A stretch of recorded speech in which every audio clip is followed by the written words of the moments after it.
started studying about it, started learning about it, and still wasn't really. I still don't really consider myself an expert on it, but I think I know enough as of now. But then, it was just learning what it actually was, and even then there was a lot of confusion. Being on Coinbase and things of that nature. I remember when the split was starting to happen, and there was a lot of talk about, you don't want to raise the blocks. There was a whole thing. There was a whole consensus they had. I had to vote on it and everything. It was a whole. Did you? Yeah, they on Coinbase. Coinbase had a consensus where if you was a Bitcoin owner, you got to vote on whether or not they was going to adopt segregated witness or not. And so voted on that, and just ignorant of it, really didn't know. And I voted for, to keep it at 1 meg.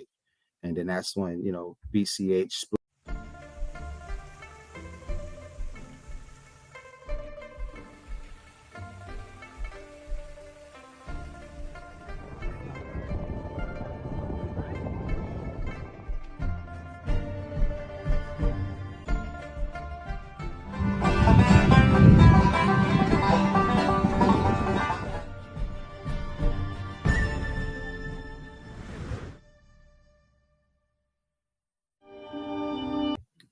Good day, world. Welcome to Be in the Moment. Today we have a very special guest, Sir Jimmie of Bitcoin himself, miner, gamer, business mogul of Atlanta, Georgia. So Jimmie, welcome to Be in the Moment right now. Thank you, Roy. Thank you for having me. Appreciate it. You're welcome. So how can people follow you on Twitter? On Twitter, I am Jimmie Bitcoin, just simple Jimmie Bitcoin on Twitter, and yeah, that's my moniker on there. And I guess on Twitch, I am the Bitcoin King with a K-A-N-G, Bitcoin King. But everywhere else is Jimmie Bitcoin. On Inmet, it's Jimmie Bitcoin. But Stony, not Stony, but Jimmie Bitcoin is my Twitter name. Yeah. Sorry. That's right. Okay. Yeah. Jimmie Bitcoin. So I follow you and get the latest with Gorilla Pool, the mining team, as well as just news in general. I know I saw your post last week. It was from bitcoin.com. Mm-hmm. And it was about that sleuth that had discovered one of the original versions of Bitcoin code. Is that right? Yeah, it was. Yeah. Found that to be pretty interesting. Usually when I find things of that nature, I'm always willing to share it. I figure, the BSV community, we're all in this together. So the more people who, the more people we reach, the more people, the better it is for the community. But yeah, what did you think of the code? I'm not really that technical on the technical side of the code, but I'm sure that the BTCers are going to find something to nitpick about how Craig couldn't have wrote it or blah blah blah. They'll put something to it, that spin it. But that's what they do. Yeah, they're like DJs with all the spinning. Yeah. I think the good part from the article that I took away was the reference to all these original opcodes. Mm-hmm. So I thought that was a good shout out to remind everybody this functionality was baked within this original version. And from that, I actually learned that that's one of the things that Lightning Network, what it doesn't have. Apparently they don't record any transactions, as far as identities or things of that nature. And in this economy, in this day and age, and what we're moving forward, I don't see how that's viable, anywhere. But yeah, the opcodes, that was a major part of the, a good meaty part of the article. And right. reminding everybody that, hey, these are vital components of Bitcoin, and we definitely need them. And the anonymity side of things isn't, that's not going to fly in this world. Exactly. Yes. So I agree. The anonymity is just kind of a narrative that pushed its way in Hmm. to the scene, and yeah, it left a big impression on many people's mindsets. And I get it. I mean, I used to have an anarchist mindset, 20 years ago, and I get it. People, they don't want to be tracked or traced, but the reality of it is that it's too late for that. You know, with this geo tracking and everything else that they have with these phones, and sooner or later they'll be pinging NFTs, which are with the AR type of, AR NFTs. You walk down the street and they'll be pinging your device. There's not going to be no way around this. So anonymity it's a dream that, that anarchists are clinging to. Privacy is a different thing, but anonymity, no, Mhm. that's not going to fly. Oh, yes. So, a new friend I made in Miami back in April was Mm-hmm. Nightmare K-Hawk. And he is big on the privacy coins. He is a real advocate for this concept. He likes to call them freedom coins. And I'm a big advocate for transparency. I love Mm-hmm. the thought of having a transparent system. And Yes, it keeps everything honest. If we can see what you've done and whatnot, it keeps things simple and honest, keeps the corruption and things of that nature, I believe, out of society. And even if you do decide to do something, that's corrupt or illegal, there's no way around it. You will be, traced and tracked and brought to justice.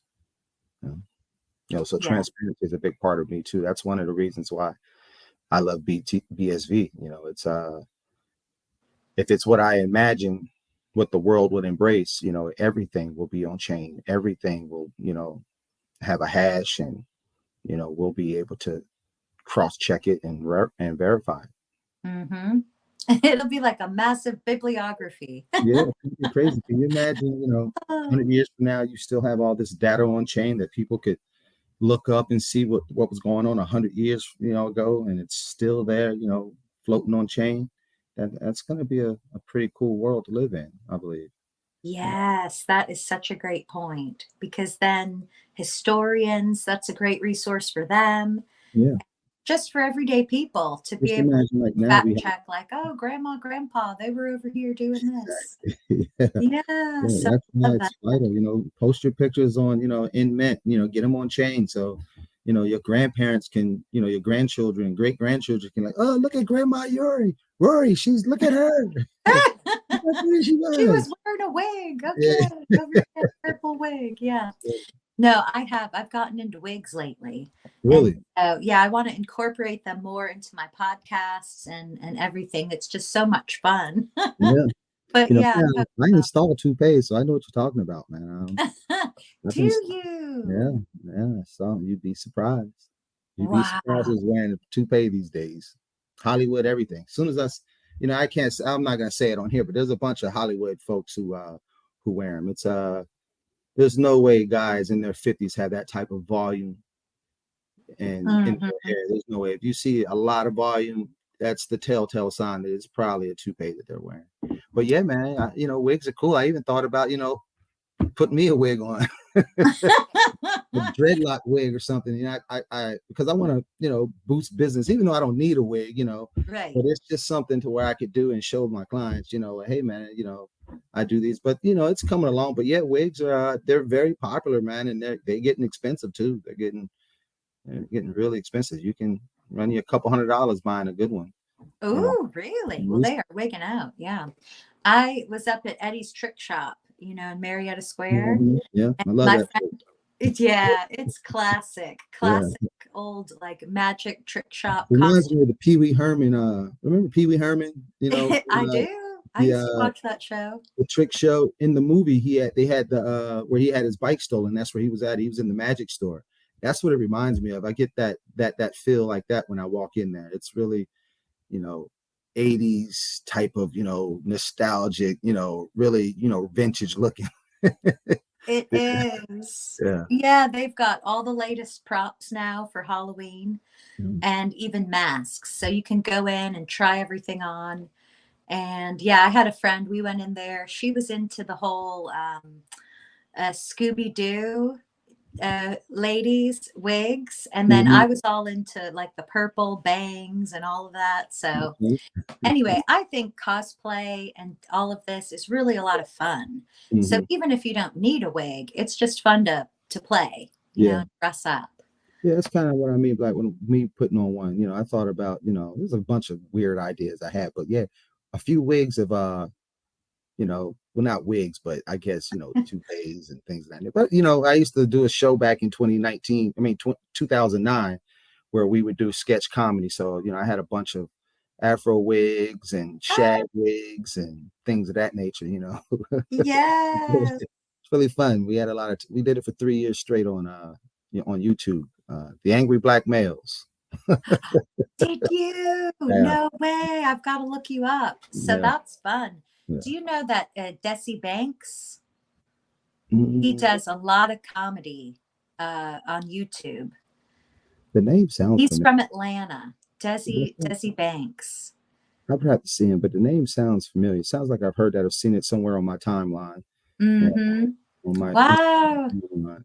Yeah, And you're big into movie production, I think, there as in yeah, Atlanta. We have so many movies. Even here in Marietta Square, there are folks filming all the time. yeah. I It's mean, everywhere. I was walking through the park. I was actually chugging a Powerade, and I noticed I was in the shot of somebody filming. And oh, darn it. Like, Oh, this is dang. embarrassing. Wherever Yeah, you go, you could be in a movie in Atlanta. yeah.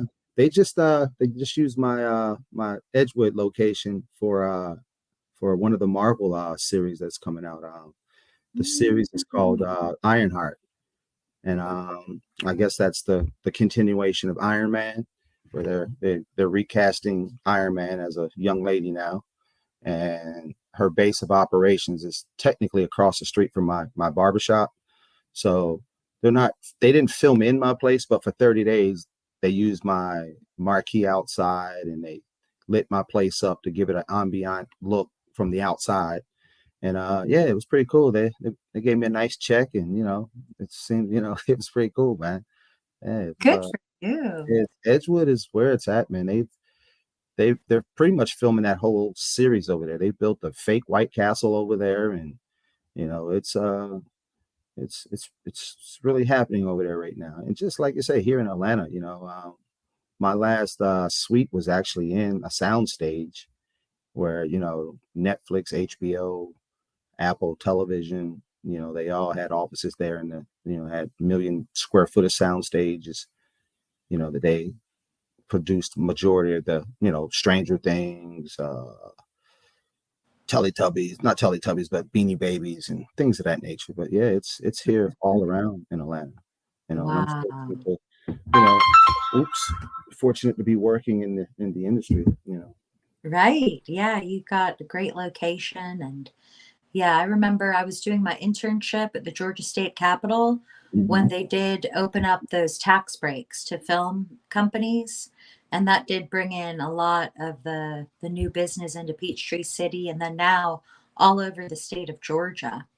So, with BSV, they're opening the Citadel there in Miami. Hmm. And that's not too far away. But I Yeah, feel like even Atlanta has a lot of opportunity for BSV.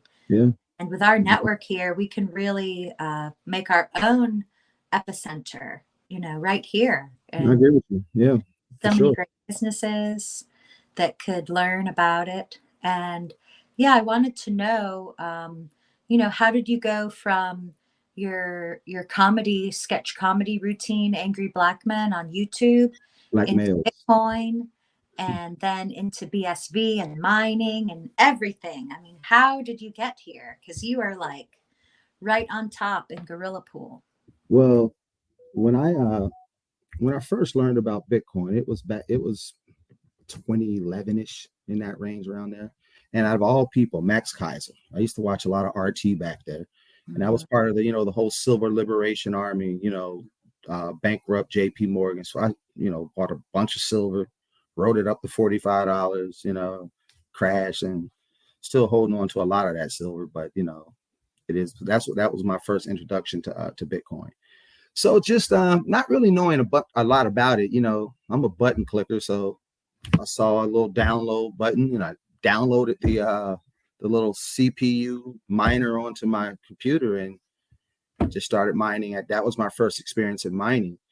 And then I really didn't take it serious. Really, it was just something that was in the background. The silver thing was pretty much the focus, in this libertarian circle that I was in. And so I never really paid attention to it until 2015, 2016. And I saw it picking up steam, and there was more chatter about it. So, I said, well, let me buy a few more. But even though the miner thing on my computer, by then the computer had crashed and blah, blah, blah. And, it was a whole debacle. So never knew exactly if I even mined anything on the CPU. I never really, never checked it. So, I found the hard drive, sent it out, spent about $2,500 to have it looked into to see if I could find these private keys maybe that are on the hard drive. Long story short, they wasn't on there. So those Bitcoins that I possibly mined, I never got. But leading into 2016 is when I really got serious and I started buying Bitcoin BTC, and started studying about it, started learning about it, and I still don't really consider myself an expert on it, but I think I know enough as of now. But then, it was just learning what it actually was. And even then there was a lot of confusion, being on Coinbase and things of that nature. I remember when the split was starting to happen and there was a lot of talk about, you don't want to raise the blocks, there was a whole thing. There was a whole consensus they had. I had to vote on it and everything. It was a whole. Did you? Yeah, on Coinbase. Coinbase had a consensus where if you was a Bitcoin owner, you got to vote on whether or not they was going to adopt segregated witness or not. And so voted on that, and just ignorant of it, really didn't know. And I voted for to keep it at 1 meg. And then that's when, BCH split and blah, blah, blah. I got my coins from that. Soon as I got my Bitcoin Cash coins, I converted them to Bitcoin. And I held on them for a little bit. Actually, I held on to them all the way until 2018. And that's when I sold the majority of my Bitcoin and used the majority of it for the down payment on this house that I'm sitting in right now. So, and let me tell you, when I sat with the underwriter, because they didn't understand Bitcoin. I love it. They didn't understand it. So, and this is the cool thing about it. So I sat down with the underwriter, and her boyfriend had some knowledge of Bitcoin. So we sat down and I went through that's the beauty about Bitcoin, because it's all traceable. So I showed her where I bought it, saw where I bought it in Bitcoin, moved it over to my Trezor cold storage wallet. It sat there for a while, and I kept moving stuff in. And when it came to show them where the money was coming from, because, you just can't show up with, that amount of money in your bank account in a few days. They'd be like, well, where'd this money come from? So I really had to show them where I had purchased the Bitcoin on Coinbase. When I moved it to my Trezor wallet, it sat there for a while. I moved it back, made a couple, places, from Coinbase to Bittrex, a few other places. But, because I still had the transactions and the hashes, I could prove to them that this is where it was. See, this is the amount of Bitcoin, and this is when I moved it. So when I moved it all back into Coinbase and cashed it out to my bank account, it was all verifiable, So that's how it went down when I bought this house back in 2018. It was, and it was pretty, I'm happy I bought it, but if I would have held on to it, I could have bought this house cash, Right, but hindsight's 2020. You know what I'm saying? So. Exactly. I mean, shoulda, coulda, woulda. Yeah. You are in a house that you bought because of Bitcoin. So people say, "Oh, it's intangible," but look you're in a house, so you utilized a whole beautiful home, and it looks great. Money on it, so it worked out. I'm not mad that I didn't sell it. It's at that point when I think it was about $6,500 a coin when I sold them. So good for you. And I mean, that's a high level compared to where it had started. Yeah, because when it went to 3,000, I go, oh Lord, you don't know the future. Right. There's times there where I was like, I was still pretty good, because where I bought at in 2016, it was nowhere near $3,000, but it was still like, huh, should I get out before this thing, goes Mm-hmm. to zero, in the, when you trade penny stocks, the volatility in that is really weird. So you apply that to Bitcoin in the early days, and that's how I was thinking. So went ahead and Mm-hmm. got out, cashed it out, bought the house, and I'm in a beautiful neighborhood. I love it. Excellent. I'm so happy to hear that. Thank you. That is such a great story. And then maybe you could, share all those details. Even simple things like when you talk about using Trezor, cold storage, or, you mentioned Bitfinex and this and that, all these different websites that maybe you don't even use them anymore, Yeah. but it would be interesting to hear how to, if you ever did how to tutorials, Hmm. I would find that interesting. Yeah, back in the early days, it was really confusing. The whole, trying to copy paste the alphanumeric, code, and making sure that it's, everything's lining up, because you don't want to be, sending that type of money over the internet and not make sure where it's I going. Mm-hmm. So, but now, they pretty much streamlined it with the KYC and things of that nature. Mm-hmm. Once you get your debit card hooked up to these sites, it's easy money. A Wow. lot of the I've messed around with some of the exchanges that were outside of the United States, but I've always been weary of those type of exchanges. So Bittrex and Coinbase, I haven't dealt with Coinbase in about 4 or 5 years now. Mm-hmm. So if I am going to buy BSV, it's usually through Bittrex. They have pretty good customer service, and it's a plethora of coins that you could buy if you're into other coins. But Oh, okay. I'm a maximus of BSV, and every now and then I'll buy a few other coins just to see if I could turn a profit to buy more BSV. But Mm-hmm. generally BSV. But Bittrex is they're really strong in the exchange game, at least here in America. I like them way more than I like them over Coinbase. And what is it? It's Bit, BIT. Bittrex.com, Bittrex. Okay, great. And I Yes. believe they're out of San Francisco too, if I'm not mistaken. I could be wrong, but Mm-hmm. Seattle, San Francisco, one of those, you know, West Coast cities. Mm-hmm. Wow. So in that sense, you could go on Bittrex to purchase Bitcoin SV or to trade it into USD. Is that Yeah, right? yeah, Then you yeah, could use it to pay a bill yeah. or And buy have something. it sent back to your checking account or your card and Mhm. cash it out. They do it all. Wow, thank you. I was not aware of that. Yeah, really. Yeah, I know. go ahead and look into them. They are, they're actually, I think they're way better. Like I said, way better than Coinbase. Mhm. Coinbase it's a train wreck at this point. Is it? So Coinbase is very hip. I mean, when I see people that I knew from Brand.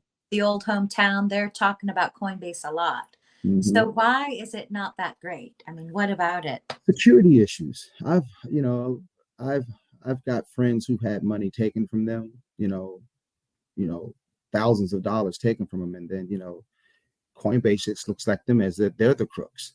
Without no investigation. Well, he did have an investigation, but the investigation came back that that he was responsible. Somebody came in, took 3 grand from him, and it's not just him. It's a few of my friends who've had money taken out of Bitcoin. I mean, out of Coinbase and not have it returned. And Mm. that's problematic with me, because if you're a publicly traded company, there's no way that you should be able to get away with that. That you could just you know, and I don't know if they're FDIC insured or anything. I doubt that they are, but Mm-hmm. it's I don't like that. I don't Mm-hmm. like the fact that they could just say, "Hey, we're not gonna give you your money back." Well, what's going on? You guys got your site is obviously being hacked, because I didn't take the money. It's missing. You know, Mm. so I think if they did a better job on their security, I think I would probably deal with them a little more. But right now, 2 friends that I've know have lost money personally, in their accounts, and and Coinbase just said tough luck. Mm-hmm. Wow. Yeah, that is a big deal Yeah, because they can't be, accountable to their customers, whether it was outsiders or not. I mean, if you go to the bank and you put your sacks of gold into the vault and then some Western movie bank robbers come and do a heist, yeah. Your money's that's insured. not, the bank will still, I believe with FDIC, they still will insure the fact that your money is in their Yeah, up to possession, really. So they it's will either hold. 100 grand or 250 grand. I think they'll Mhm. insure it. But that's one of the a lot of people are screaming this coin retrieval. You know, Right. this coin retrieval thing that Craig is talking about, and I don't understand how people think that's a bad idea. And I mean, you have to be practical about some of the things that they run through your mind, Mhm. and the practicality of you being able to, for you to be able to retrieve something that was lost, it just seems rational in this world that we're living in. You can't be Mhm. like finders keepers. Things don't work in like that in this world anymore. Mhm. So if I entrust my money to you, case in point, my bank, I had about $2,600 stole from me about 90 days ago out of my checking account. And we went through this whole thing because I felt as though I should have had the money returned to me ASAP, but they Mhm. had to run a 90-day investigation, and it turned out that you know that I wasn't doing anything illegal, and they returned Mhm. the money. It was actually a fraudulent. Somebody hacked my card and took the money, bought a bunch of Apple cards. Oh, So no. I in remember seeing that that, tweet. so Yeah. in that case, that's of course I want my money back. I want Mhm. it taken from me. And it's the same thing with Bitcoin. This thing that's going to apply with Bitcoin. You Mhm. cannot, you know, take somebody's, property and think that, that it's cool, and then society doesn't work that way. And they're going to put checks and balances in, and, and just from out of just mistakes, people make mistakes all the time. I've Mhm. sent, I remember when I first got into this, right, into the whole wallet thing, Neo. I bought a bunch of Neo and I sent it to this wallet that I thought that I downloaded was the official wallet, and it Mhm. wasn't the official wallet. I sent it to somebody else's wallet, and they, and that's lost. Mhm. So, Mhm. and in this world, that's being built, that's not gonna fly. Right. You're gonna have to be able to roll back things and refund. I mean, what's a world without refunds? Mhm. It doesn't make sense. So especially in a e-commerce side of things, I mean, you can't you have to be able to look, I want my money back, you Right. know, so Mhm. yeah, the BTCers are really reaching for that one. Like I say, they're really reaching to think that that's the world that's coming. No. Mhm. Yes, they have their um just kind of narratives that they push. Now, the one thing is about be your own bank that we hear from them as well. And I thought I should reiterate that, the bank would be that exchange because they're Mhm. saying we will hold your money here on the exchange. So Yeah. if they're going to have that responsibility, they also likewise should have that accountability. Yeah. Say we have this process we go through to honor our customers so that we Yeah. are a trustworthy business that people can count on. But Bitcoin itself is a system. It's a peer-to-peer electronic cash system where we can send money, and it's a great solution that was definitely needed. It's Yeah. kind of like, why wasn't it invented sooner? Well, it's the What was last part everybody of the doing? internet Like, that they, come they on, couldn't figure people. out, but they finally figured it out. And going back to the bank thing, me personally, I think banks will still be here. Um, Hmm. I think we're still really, really early in this technology and how things work. And I think that the exchanges will be there, but not in the capacity that we know them as now. I think the exchanges will eventually morph into where companies will start tokenizing their stocks, and those tokenized stocks will be available on exchanges that we talk about. The Ooh, BitTrex, the Coinbases, and things yeah. of that nature. Eventually, you know, I believe that they'll tokenize these things, and that's where the exchanges will play a part in. As far as banking is concerned, and this is my opinion on it, Oh, for sure. Yeah. once they introduce a digital currency, a stable coin, a dollar stable coin, Mm-hmm. the only way I see this going, people would probably turn in, assets as far as gold and silver for these, digital assets from the government. This, what is it, the CDBC? CBDC. Yeah. Yeah, Central Bank Digital Currency. yeah. So they would be distributed by the banks, and most likely pennies on the dollar for greenbacks. And I think where the play will come in, it may even come into where they did it like with the gold confiscation thing. If you look at Bitcoin in its essence, it's a network, right? And in order for the flow of data and things to operate on it, you need Bitcoin to make it happen. And I wouldn't be surprised if that the government would go that route to where they would offer, the digital tokens in exchange for your BSV, so they can, do the things, set up infrastructure and help, build this, network in a way, comparable to the internet now and way beyond it. Mm-hmm. But, that's my opinion. But I do think banks will still play a big role in this. They're Mm-hmm. not going anywhere. They've to be honest, I know a lot of people look at Bitcoin to be an organic thing, but I think, I kind of look at all angles at things when I analyze things. Mm-hmm. And this could have been just something that the NSA or any other government facility has just, to my understanding, I don't know, maybe because one time I've said this before, and somebody corrected me on it, but I always It's okay thought, to be wrong. Don't worry. I always thought the NSA were the ones who taught the cyberpunks, cryptology. In my Mm-hmm. early, I guess, trying to find out about Bitcoin, that's some of the things that I learned about, the cyberpunks and things of that nature. So, you know, Mm-hmm. I wouldn't be surprised if it was, we look at it organic, but things may not be as organic as we think they are, and because just the state of things with, I don't know if you've ever been on the World Economic Forum site, but they have a I guess it's a page called Strategic Intelligence, and their blockchain web that they've created. You said we could share screens? Sure. Yeah. Just hit Let me present, I think is the button at the Mhm. bottom. Yeah, share that.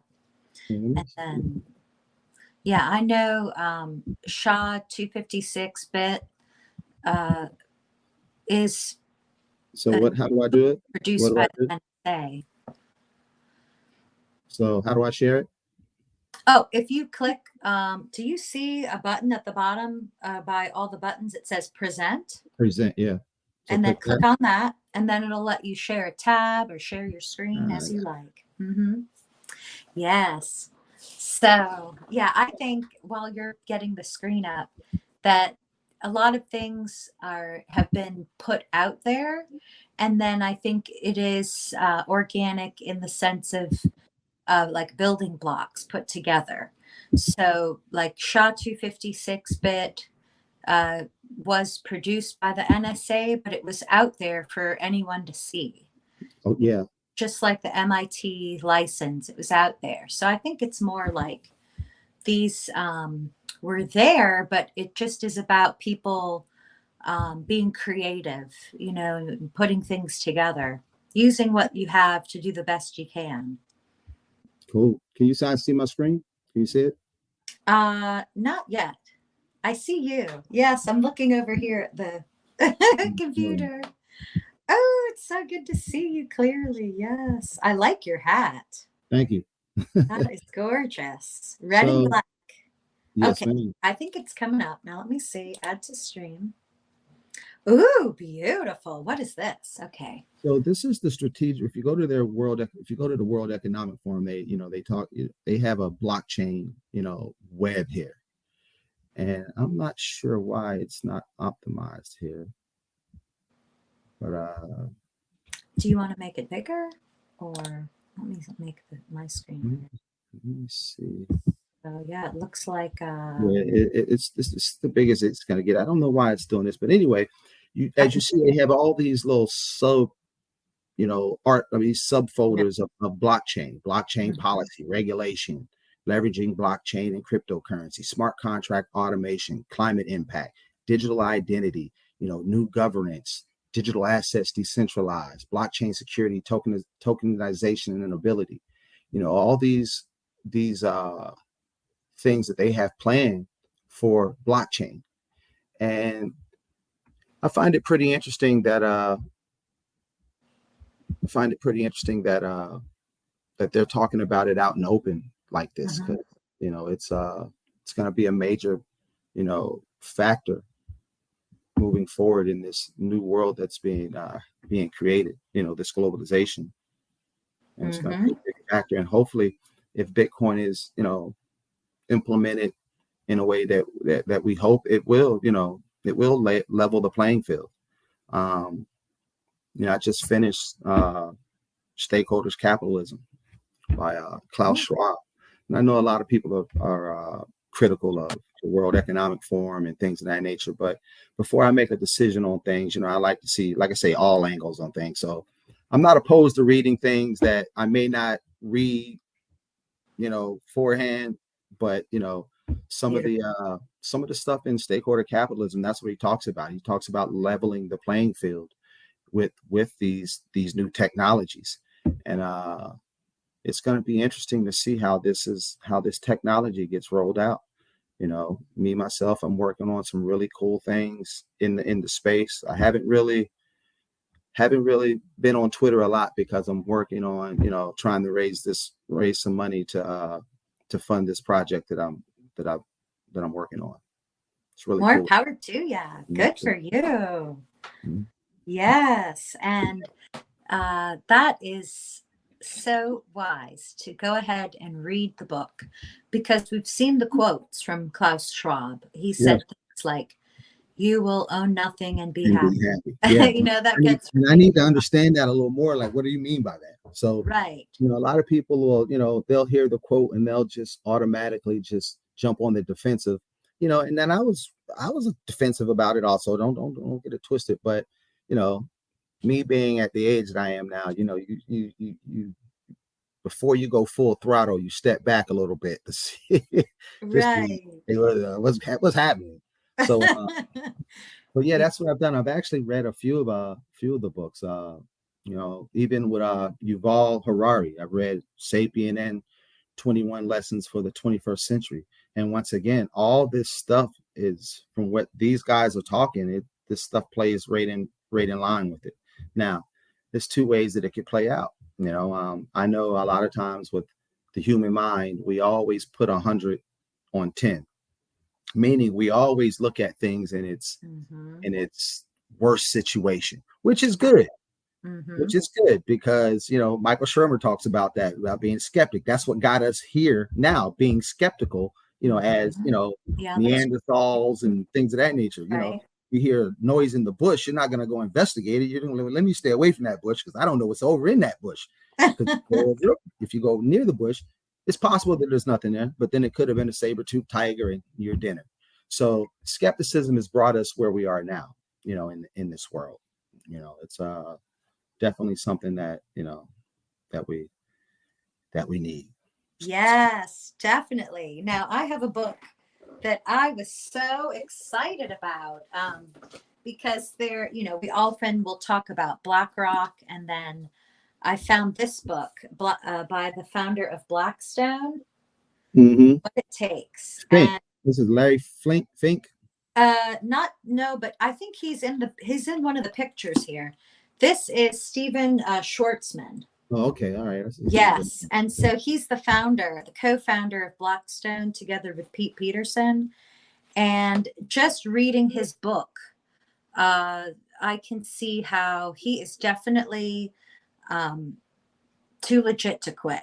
Like he talks about how he started out at Lehman Brothers and his time at Yale and how he wanted to kind of make a scene so he could get tapped to go into the Skull and Bones fraternity, and all these things that you hear about in the conspiracy theory videos.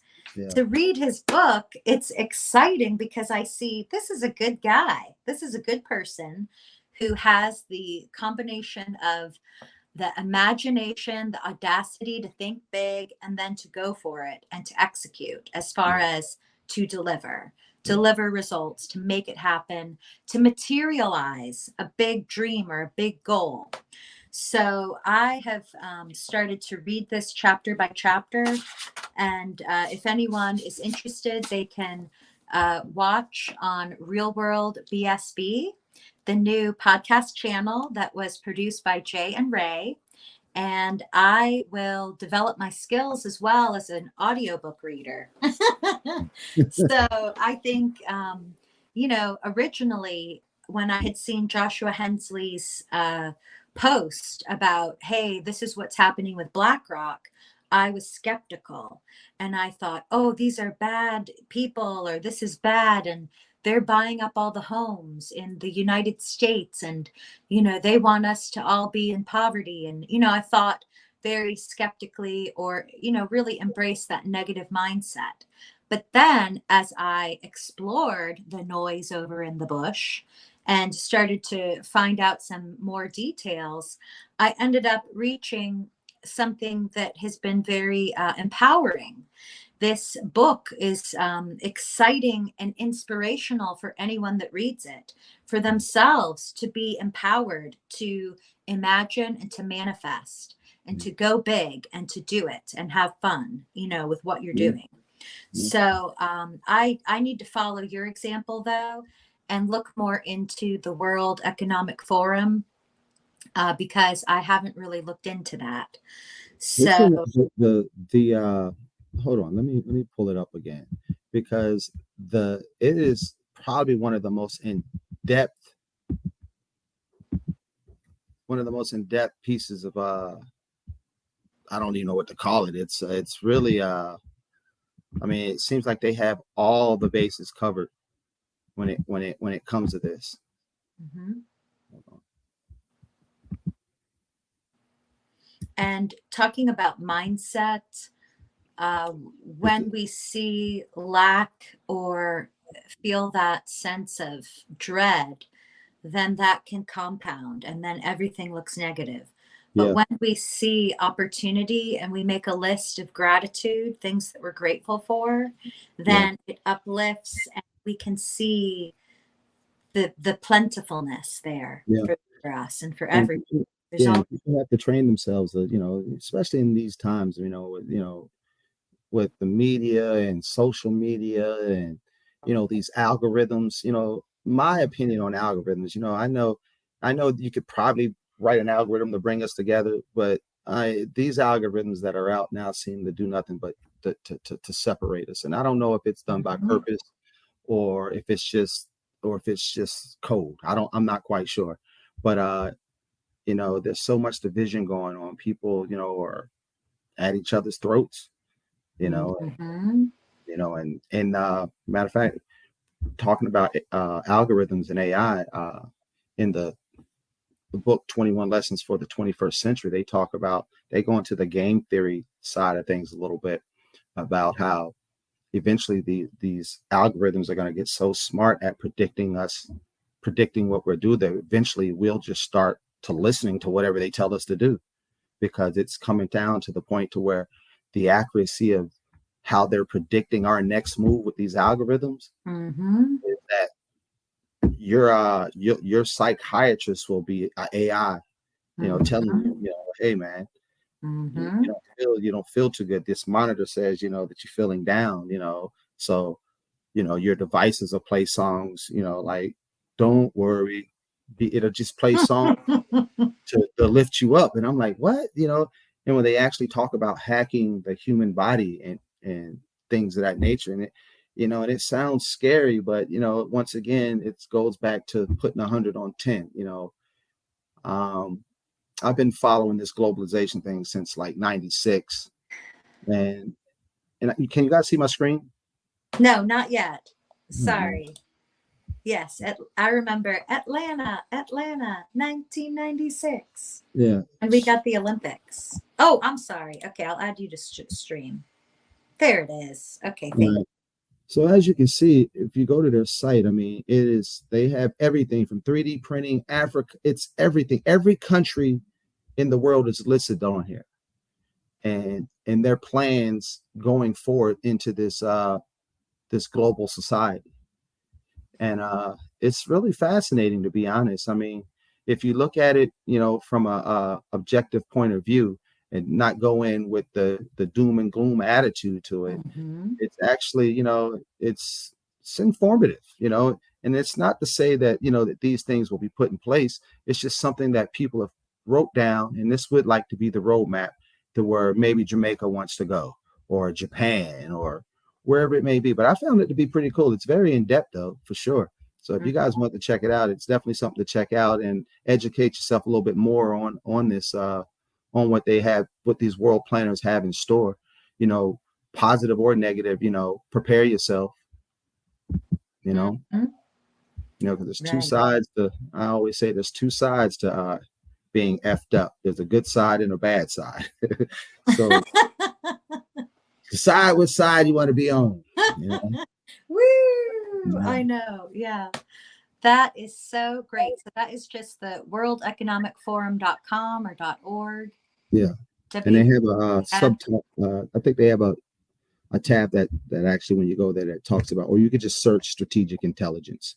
That's what it Okay, is. strategic intelligence. Yeah, Yes, I will look that up. And and the when you blockchain thing is fascinating. I'm telling you, when you go to them and you click the block, it is. They seem to have it all covered. They seem to have it all covered what blockchain is and how it's going to integrate into every facet of society. Mhm. Right, that's what I mean. Like, why didn't it get invented sooner? Is my big question. Because, like, what was everybody doing before that? I feel the same way, though, about the light bulb. I mean, how long did it take humanity to get to the point to invent the light bulb? I mean, come on, people, get with it. Mhm. Like, that We was the humans make things out majority of of we human make things out of history. necessity, and the necessity of having this last layer of the internet, brought in, finally came to fruition. Which it's Yes. it And took a now we minute. build on, right? Yeah, We it build took a minute, on. but they got it now. Yes. So when you look at that website that you first showed with the circle and then all of the different topic points shining out like the sun, I think that reminds me a lot of BSV, because Bitcoin SV, the BSV blockchain, people that are involved, that's what we're all about. We're talking about the use of data in the world today and innovative ways to have transparency, as well as, I think the key point is the ownership for individuals. So for people to be able to own their own data and it not be that we are the products that a company could use to sell our data to each other, but really we are the individual with ownership of data. So data itself is so valuable. There it And is. I pulled it back up on the screen, yes, and I see. I got it all blown up now in full Right. screen. So So this is, yeah, if let's look at some of these points. Can you see so them? Let me zoom in. Yes. So what are some BSV points that you see here on this dial? I see, smart contracts and automation, you know, and then when you click that, it highlights all these areas right here. What is that? Sustainable development, artificial intelligence, fourth industrial revolution, insurance, banking, capital markets, innovations, risk and resilience, supply chains, future computing, cybersecurity, trade and investment, mobility, and you can click either one of these and it will take you, it'll take you to that. And all that breaks down Neato. into, and that goes into another subsection of it for manufacturing, So it's very, very in depth. And, the time that they put into this is, it is impressive. It is Wow. very impressive. So this World Economic Forum Strategic Intelligence website is this page is all about blockchain. Well, Everything they to do. have a section strictly for blockchain. Then you just scroll down. Everything is in alpha. If you click the discovery button up Mm-hmm. here and hit all topics Mm-hmm. will bring you to this page. And this page here has everything on it. So everything is in alphabetical order. So if you come down the Mm-hmm. blockchain, just click it and it will bring you to that page.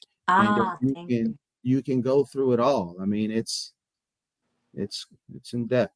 You'll be here. I was Wow. here for a while reading, on how Mm-hmm. they plan on, implementing this technology into things. And right Mm-hmm. now, they also talk about right now, what's the sad part about this is that when they talk about blockchain, the only chains they're talking about are proof of stake, which really makes me sad that that's what they're on.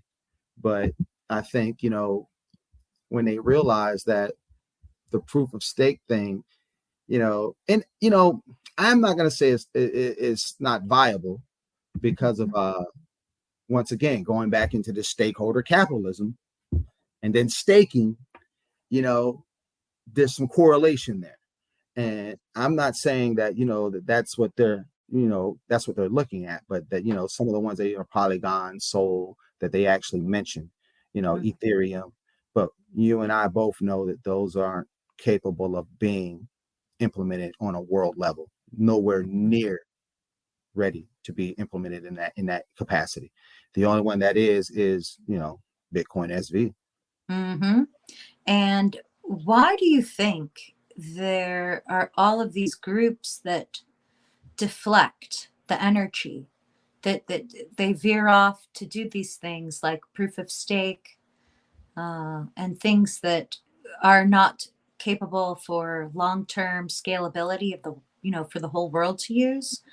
Why would they all waste their time going off in that direction? Don't know, man, because the way I look at it, it's like currency, the term currency, being able to move, do stuff to generate energy. That's from what I understand, where the term currency comes from. So Mm, there's something, nothing comes from nothing. You know, the sun comes down, hits the vegetable. The vegetable absorbs that energy. I go out there, dig it up, consume it, consume the energy. And it's the same thing with money and currency. I mean, there's a flow of energy there. And mm-hmm, proof of work just seems to fall in line with with the with the state of where things are now. mm-hmm. Even making money right now, it takes energy to make money, doesn't it? It does. I don't care how you look at it. I don't care if you're just sitting home day trading, it's still energy. You're sitting on a computer absorbing, electricity. If you're out working, cutting grass for somebody, that's still energy that you're exerting. It all Mm-hmm. comes down to currency, electricity and flow. So when you start talking about proof of work, it just seems to fall in line also with the way things are now. But that could be just the way things are now, and they may be moving towards Mm-hmm. something else to a proof of stake. You know, Right. So when they say power corrupts absolutely, or there could be some people who maybe right? they have low self-awareness or self-love, so then they cling to power. Maybe they want to be powerful and they just are seeking to be powerful all the time, and then maybe those people would spend their time to do things that could convince them they were going to be powerful. Yeah. That it? Is that what the proof of stake is about? When we Well, get, it's uh, I mean, you have to, and that's what's weird about it because I don't understand why. I mean, you can just print a coin, mint it. I mean, and keep 100 billion coins for yourself with nothing to no mining, no nothing. You just designate them to yourself and just release all the other ones. What's stopping, what's stopping you from adding more to the supply or things of that nature? It just seems, mm-hmm, we'll be right back where we were, mm-hmm, especially if you're using it in a peer-to-peer cash system, eventually you could just inflate the money again and boom, which could be done with the CDBs, with the CBDCs. They could Right. be done the same thing. They could be done the same way, where you can introduce more into the, economy and, and devalue it also. Mm-hmm. But, it's just the proof of stake. It's just, I just never really got into it. I bought the Tezo ICO and I went through that whole drama of the lawsuit and everything. And when they finally released my coins, I couldn't wait to sell them things. You're Couldn't like, wait to sell them. All right, the ones that I had staked, I waited for the time so I can unstake them, and I cashed them out. Because to me, I don't know. It's just, I don't know. It just, the staking side of things just complicated things to me, if you ask me. You know, it's kind of like with the whole atomic swap things, and those things really don't get into them because they kind of, they get a little shaky and suspect there. You know. right, where they just, Yeah. I've heard Craig Wright talk about that, atomic swaps, Yeah. or some kind of way to do that through SPV. But talking about CBDCs, I know that a lot of my friends, they have been very anti CBDC. And even this morning, I saw someone that I'm a big fan of, someone that I really admire, a famous person. They were there saying, no, we've got to stop the CBDCs.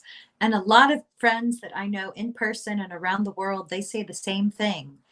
And I follow nChain. I have the bell on their Yeah. Twitter. Notification. So do And I. yeah, exactly. So like the second they tweet, I always notice it. And then I'll think, oh, yay, they've got more information. So I believe that with the CBDC and even with Bitcoin, the system, the Bitcoin time chain or blockchain being used as the plumbing for the whole entire digital information age that we're creating right now, or moving into, or we've been in and we're developing. Uh, I think that it could be a win-win for all the people everywhere, not just, some kind of proof of stake that is done from, the Klaus Schwab, let's say. I still don't know, I'm open-minded as far as I will look into what they're doing, and I will listen to the people who are skeptical. Uh, and then I will pray about it. You And have to I'll be do my skeptical best about it every day to do whatever because I I don't, can. I'm not. I don't want to Like, I sound don't know. pro World Economic Forum or pro Klaus Schwab because Yeah, there's things to where they talk about, like what you said, you'll own nothing and be happy. All right. Well, who decides who lives where? Who decides who gets the beach house and who decides who gets the shack? exactly. Who Exactly. decides all of this? Right. Right. But some of the things he talks about in the book actually make sense. Where like in the stakeholders, whoever has stakes actually gets a vote. And and I think with blockchain, that is a way I think society will go to where we could actually implement, list of priorities and then use the blockchain to vote on those priorities. Oh, And right.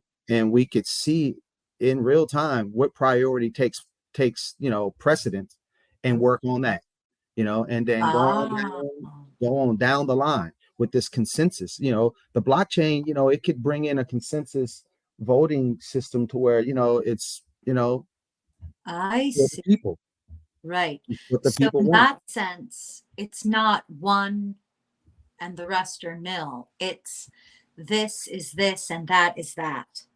And that is that over there. And all of these innovations could be used. Like maybe Bitcoin proof of work brought back attention to blockchain in general and then inspired other people to innovate to do things in new ways. Could it be that? Like maybe Well, proof of stake is not a bad guy. yeah, Maybe that's you're just exactly what's going to doing happen. something I mean, different. eventually, like I said, we make things out of necessity. So as this technology grows, the necessity for new things will come into play, you know. like the Mhm. CBDC. You know, Right. it's new things will come into play. Mm-hmm. That's just how, when they got rid of it's the same thing they said about, with cars. The horsing and the ranchers were saying, well, you're gonna ruin horsing. You're gonna ruin the ranching side of things. But what happened, even though that kind of died out, look at all the jobs that were created through the automobile industry. You got to make Mm-hmm. tires, you got to make engines, you got to make bearings, you got to make leather, you got to make this, you got Gas to make that, you got station, to make everything. motels. Yeah, and I believe that's how it'll be moving forward with this technology. It'll be, things that are completely new to us and foreign to us. But the younger generation gets it. My 6-year-old, she's a Roblox queen. Ooh, does she play?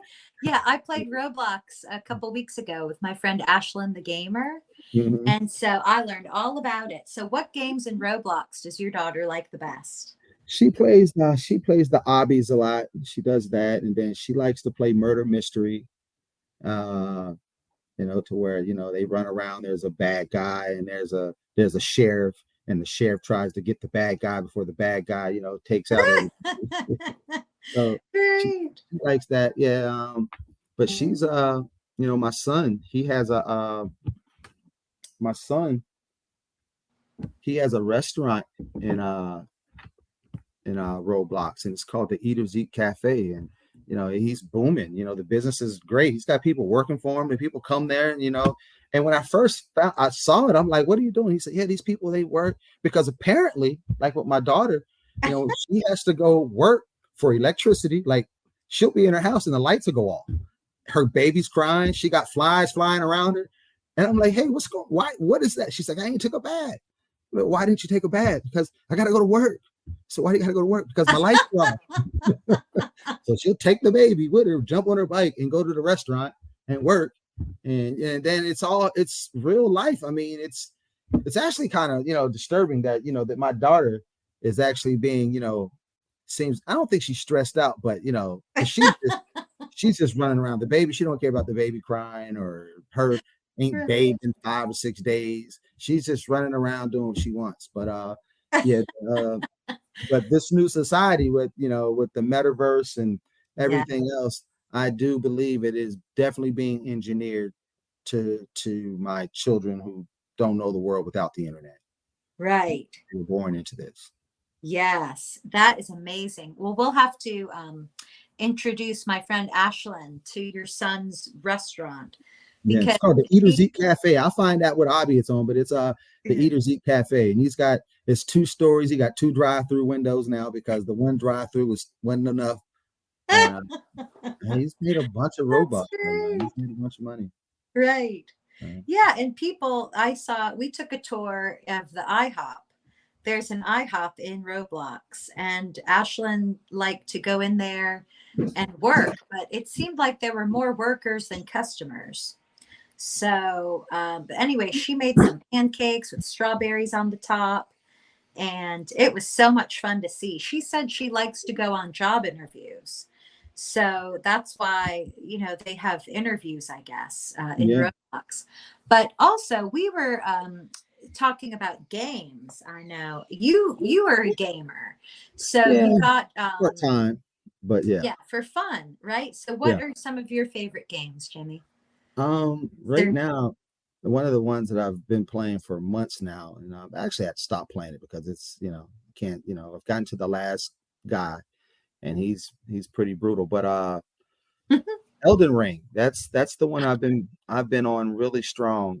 It's a amazing game, amazing graphics. It's open world, basically do what you want. It's pretty in depth, man. And I've made it all the way to the last guy, and he's beaten me probably close to about 200 times to the point to where I've actually turned it off and just gonna give it a break because it is frustrating. I've done everything I could to try to, you know, take this guy out, man, Radagon, but he's he's he's a tough dude, man. But it's a very good game, man. Also, I play VR. I got a VR headset, and some of that's really cool. The VR, it definitely is a trip to the brain. If you've never experienced VR, it's pretty cool, man. Completely immersive, man. One of my favorite VR games is Walking Dead. The Walking Dead is yeah, it's intense, man. There's some boards on there, bro. That is pretty frightening, because like I said, it's completely immersive and you're in this world, and even though it's in, I think, probably a 64-bit, setting, with time, we're going to be up to 256-bit, real life, VR. And it if it gets to where they can incorporate the real Unreal Engine 5 or something to that nature into VR, it'll be game over.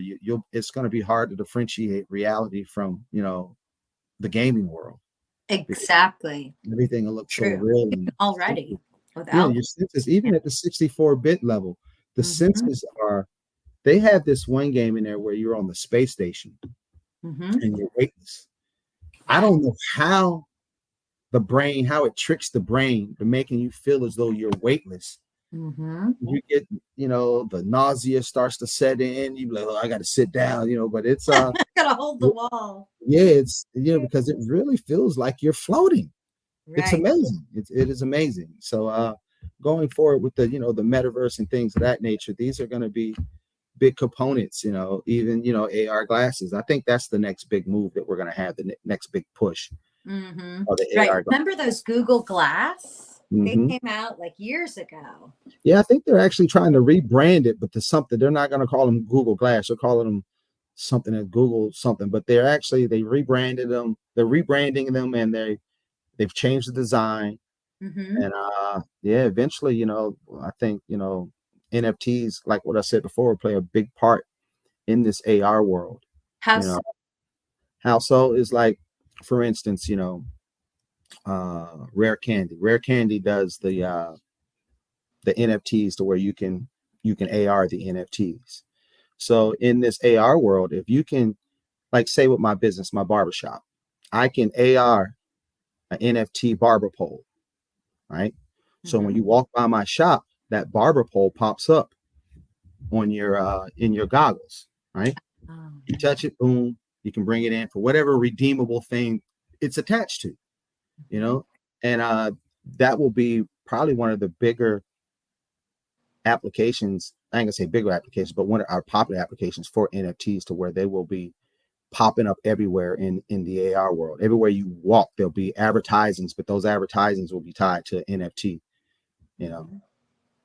Right. And I see oftentimes there'll be these Pokemon Go gangs walking around Marietta Square. Yeah. And I'll say, hey, are you playing Pokemon? And I'll say, let me see. And then I'll look at their phone, and they're there walking around. So I guess it could be the same. Like, if you Relic did the same thing. Our glasses, you could use your phone. Yeah, because right now the phone is what we're using the lens on this, but the eventually the AR glasses will sync to your phone, but eventually they won't. Eventually it'll all be self-contained in the glasses. You won't even need a phone. It'll all be answered through your whatchamacallit. Right. But Relica did the same thing. Yeah, with your glasses. Relica did the same thing with the geotagging of NFTs. Right. To where, they had me going all around Atlanta looking, for these relics. And like you say, you hold your phone up and it'll pop up on you. You click it and you redeem Bitcoin, 4 cents in Bitcoin, or whatever it may be, $1 off for your next, meal, or, for your next taco, as they say in Right, exactly. That's like, makes me think of Kurt in Miami and a Hawaiian shirt. Exactly. So exactly. So imagine when you got your AR glasses on and everything. I mean, everywhere you go, and things are going to be popping up on you. Boop, boop, boop. Even people's identities, on their social media. That seems to be the way that society is moving. And we're old. Well, I'm old. And I don't know, like, we're old, but I'm old. But I'm old, so my kids are in a different world. They embrace this stuff. They look at it as, I can't wait. And it's kind of like when I was a kid. I used to talk about, can't wait for the future. Things. Hoverboards. Yeah, hoverboard. I'm at my little television in hand, walking around. But that didn't happen. But we have these, and Right? that's pretty much comparable to that. Yes, and they do have kind of hoverboards. I mean, they have wheels, Mm-hmm. but it's, we do have that. No, Yeah. kind of, just with wheels. Yeah, with wheels. Yeah. Even then, I mean that in itself, just go back 30 years, right? If you was to take that back 30 years, right, to where you could travel back in time and go back 30 years and pop out on that thing, you would freak everybody out. That's true. Like, how are you doing that? Where'd you get it? Going uphill. Yeah. Uphill on a roller. How do you all know? How does it move by itself? How does it know to turn right, left? And so those are things that that just over time, it could be considered a hoverboard. It's definitely a hoverboard, but going back 30 years, you take it back and say it's a hoverboard, they ain't gonna, the only reason why we got this hoverboard ideas from Back to the Future. I know, I love it. But they do have some pretty cool technology called quantum trapping, where they can take things and levitate them in midair. They freeze them down to really cold temperatures with liquid hydrogen, and and put it on a track, and it quantum locks in midair, and wow, pretty cool. Oh, that's great. Yeah, and even with maglev trains, they have a kind of hover outcome. Mm-hmm. Yeah. It's a wonder why America doesn't have something like that, considering we're supposed to be the most innovative country in the world. We still have these old. Have you ever rode Amtrak? I think it is the Buffalo. worst. Yeah, I went from Rochester, New York to Niagara, and then we took an Uber home back to Rochester. But I took the train, and it was fun. Listen, I took Marta to go to the Jazz Fest. Mm-hmm. Not a good plan. Would you get on North Springs? I don't know. Where did we go? We got on, I think maybe North Springs, and then rode once you get to Lenox, it becomes a spectacle into the city. For sure. You better have some glasses though. That's the glasses. You don't want to make eye contact. I know. And then on the way home, it was just, there's just like people from asylums that hang out on Marta pretty much. So I would love to see us get good public transport, but I don't know. Yeah. Well, I just voted on they have the streetcar down here in Atlanta, the Atlanta streetcar. And a lot of people are, upset about it because there may be 100 people ride that thing in a day, if that. But a lot of people don't understand Atlanta, the traffic here is the worst. It is. And you got more and more people moving here. And right now, it only goes around, and I think it's like a 4 or 5 mile radius. But they plan on, laying another 63 miles of track here in the city. And hopefully with that and renewable energy and bikes and things of that nature, you can, take some of the alleviation off the traffic, because that is the only thing in the city that actually messes with my chi, man. That is the only thing that I cannot stand doing. When I get to my place, I'll walk places before I'll get my truck and drive around, because it is frustrating. And now in the times that we live in, man, frustration can get you hurt, because road rage is real. And I'm just trying, stay in my lane and make it home. I know it. And to remember to breathe. And the thing I do when I drive is, or even if I'm walking and I see some crazy person driving by, or if people are angry and they're honking and they're having a moment, I mean, for me, I'll just say, I'll be like, bless them and everyone around them. And then that makes me feel good. And it sends out those good vibes, at least for myself. Yeah. And then I'm hoping it's going to send stress management to them too, and that's good stress management. Yes. I need to practice that, because I'm used to, as soon as they do something, I look at this idiot. That's the first thing. I need to get better. Yeah, I need to get better at that. But That is for everybody. We all do. Yeah. it's a crazy So world. it is. But Jimmy, it's we've been it's so good to talk to you. I know you got a lot happening there. Yeah. I had wanted us to play games today, but I think it might be good. Could you come on again? Could we talk regularly? Yeah, I don't mind. Yeah, I don't. We could definitely, man. This will You be might great. We could do a regular podcast or yeah, something. no, I liked it, man. It was pretty cool. We set up a day. You know, Yes.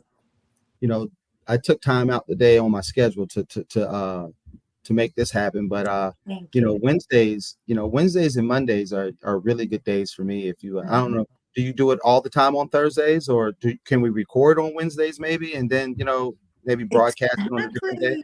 Good idea. Yeah. I mean, Mondays could be good too. Yeah, I'm So, off all day on Mondays. Wednesdays I go in at 3:30, but on Mondays I'm off all day. So, are you yeah, but I okay? would love this. I love the conversations, man. And Me too. And this is the way we learn because there could be things that we see on social media and they just are like mhm. flying by like a train, subway train. Yeah, that's And kind of then like when you it's have just a conversation about it, you can learn more and more. So I love it. And well, then that's what it's anyone about that's dialogue. watching, It's pardon? it's about dialogue. I mean, like It, I know some of the some of the maximalists, Bitcoin SV maximalists, they they some of their beliefs, and I'm not knocking. We believe what we believe and whatnot. But sure. I You can think always a lot of times we should pump our brakes instead of just jumping to the conclusion of what might be considered to be dire or things of that nature, and and don't listen to what everybody's out there, the noise out there. Look it up for yourself, do your Mhm. research on it for yourself, and then make a decision on it for yourself. I've from day one I've been people have been talking about how bad and how dire things will get, but like I said, that's just people. That's just our nature. We're gonna put 100 on Mhm. 10 just because.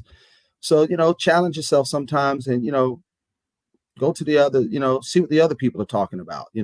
That's what, Exactly. a lot of folks with Donald Trump, a Mhm. lot of people, I supported Donald Trump in his last campaign, Did you really? yeah, it's the first time I ever voted, first time I ever voted Republican in my life. Really? I Yeah. know. Me I've too. been voting libertarian for like the last 20 years. But yeah, Wow. I voted Donald Trump the last election, and I caught a lot of flack for it, man.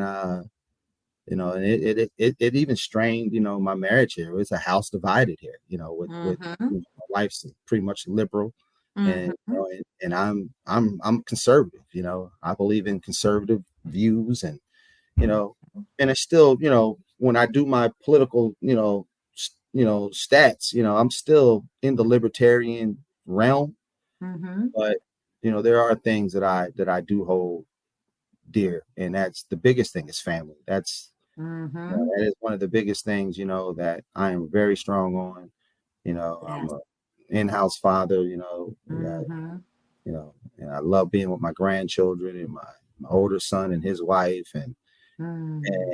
and I don't know that the liberals don't don't have family values as far as on their political side of things, but Mhm. I know what works for me, and some of the things that and on both sides, there's extremes on both sides. Now I'm not going to Oh, sit for here and sure. say, there's Yeah. extremes on both sides, so Mhm. just trying to find a middle common ground.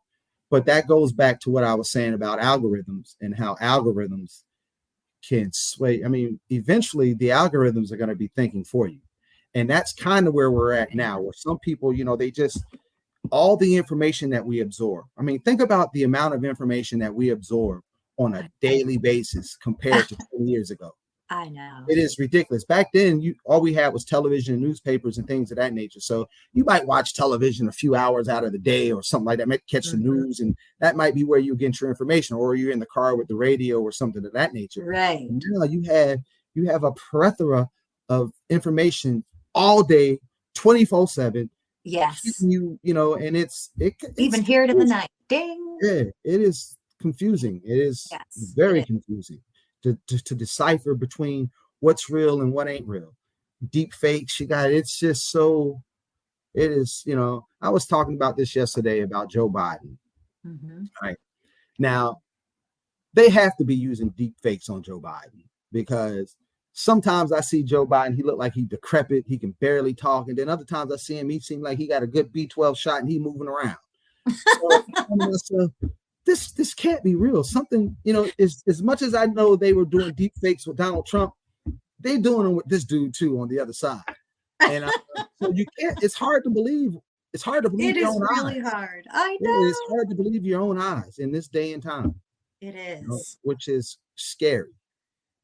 I know. And I saw your tweet about, do you have a TV in the home? And, how do you watch TV? And I wanted to There's mine reply, right but there. That's the sometimes I only get TV we have timid. in the house right I feel there. like, oh, I won't say too much. But I did want to, I think I will go back and reply on that tweet because it is a really important point. I mean, I personally do not watch TV. I let people tell me what they're watching on TV, and that's how I hear about things. Mm-hmm. So even like the TV show Stranger Things, I have just listened to people talking about it. It's all different age groups, all different backgrounds. Everywhere I go, people have been loving the Stranger Things show. Mm-hmm. I've never seen it. Well, that's And one of the same movies we with use like for our Game of movie. Thrones, I was never into that show, but people talk about it all the time. And then you get your news that way. But there is, of course, a TV everywhere you go. And what I do watch is YouTube.